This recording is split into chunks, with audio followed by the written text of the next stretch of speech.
You're having a healthy diet. Who's been making that chart? She's a good cook? Yes. Do you cook for her as well? Okay. Okay, ma'am. Hira, can you sit here? Ma'am. Hi. On the cover you said you were not a hypocrite. And when the film released, Grandmasti, there was a lot of criticism about the content and it still did really well. Do you think we live in a hypocritical society? See, the context in which I've said I'm not a hypocrite is very simple. There were questions about how we're going to promote this film. There were questions about what we think about the film. And right from the start, we were never pretentious about what kind of a film that we've done or promoting. In that respect, right from the beginning, we have said that it's an adult film, it's a comedy film, it's not to be viewed for children. In fact, we even went on in a joke saying that couples should not watch the film together. You know, because it can make someone cringe who doesn't have a very honest relationship. You can kind of cringe sometimes in your seat. So we went even to that extent.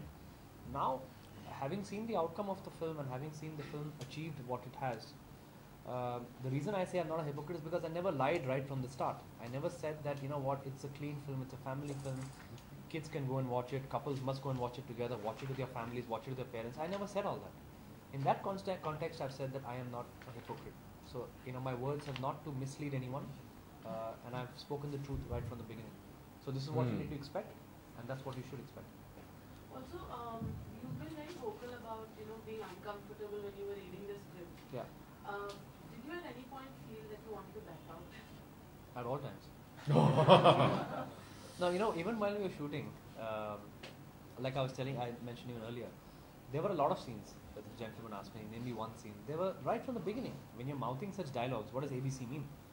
So we got three boys who were just exiting college, telling the freshers that, you know, guys, this is not what it means. What it actually means is this. So you're setting foot on that space. So right from the beginning, we were like, you know, how do we say these lines? And I don't mean to sound repetitive, but the director was the one who enacted everything and showed it to us, because this is a very delicate film. If you go wrong, it can easily be viewed as vulgar. So we didn't want to go in a vulgar space. We tried to make it as funny and cute as possible, as opposed to vulgar. So yeah, there were a lot of times where we felt that, shall we not do this? Can we not do this? He said, no, just trust me. Do it, and do it like this. It'll look really funny. And repeatedly when we did it and we saw it on the camera, on the monitor, it was hilarious.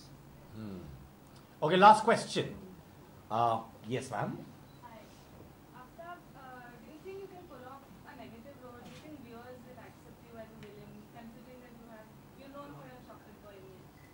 I've done a few negatives in my life. My very second film was Kasoor, where I played a negative. And that was 13 years ago. And I did win awards for it, thankfully. And the film did well. So the thing is that I think it's all depending upon a role and a character and the way the filmmaker projects you. If it is convincing, then I think you can pull off almost anything. Because I think the audiences are ready for it. Yes, ma'am. I'm just curious, how come you're not topless on the cover? See, there was one lady who wanted to see me nude and one lady who wanted to see me topless.